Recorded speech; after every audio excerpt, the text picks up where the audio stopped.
you kind of hit the nail on the head a little bit earlier when talking with Crack about, these guys are major league professional hitters, and all of them can hit the ball, over 425 feet, which is that, bonus distance that we're going to get within their last 3 outs tonight. But, if you look at stuff like that, it's really on, getting into a groove and making sure the pitchers are throwing the ball into those grooves. And if you look at who's throwing to Jazz Chisum, it's his stepfather.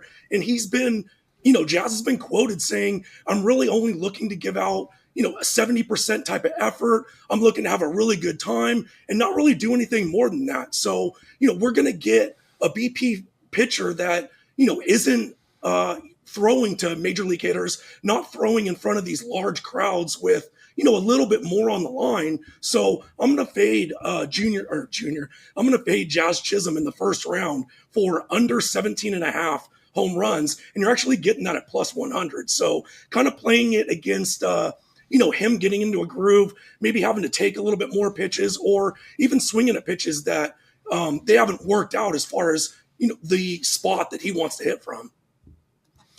I think you and Crack are on the same page with this next one. You're a fan of Byron Buxton as well, huh? Yeah, and he alluded to a few points that, I'm definitely glad to be on the same page as Crack, but Byron Buxton hits absolute tanks like he did off of Jack Leiter back last month on the 11th, an 111 mile an hour exit velocity. He doesn't necessarily put or, have a swing that is over exuding, stamina or effort. So he should be, get into that groove, not necessarily lose the stamina. And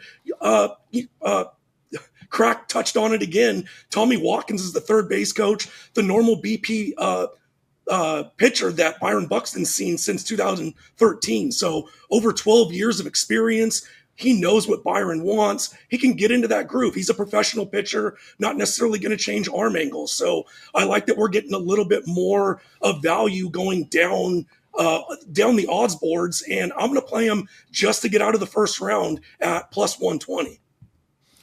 All right, give us the winner, Sean. You got it. You got the winner for us. Who is it?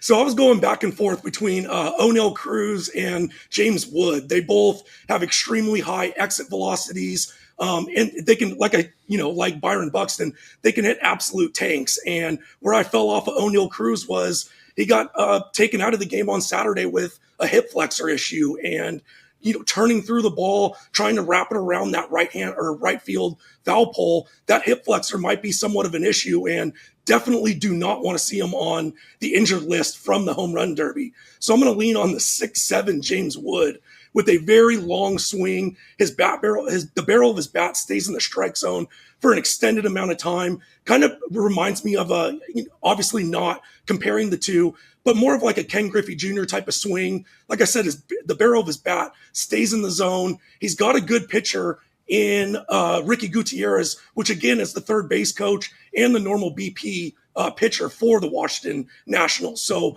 a lot of familiarity going with James Wood. I think he can use his length within his swing to save a little bit of stamina for the later rounds. And give me plus 450. I like the chances of James Wood winning tonight. Yeah, so like I alluded to, it's an exciting summer for horse players.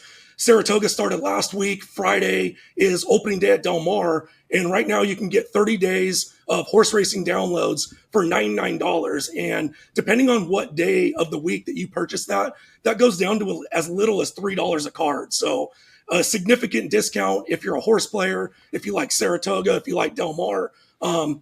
Definitely do that as opposed to buying the day in and day out package. But like I alluded to, it's an exciting time, especially for horse players and like you and I with the Open Championship this weekend.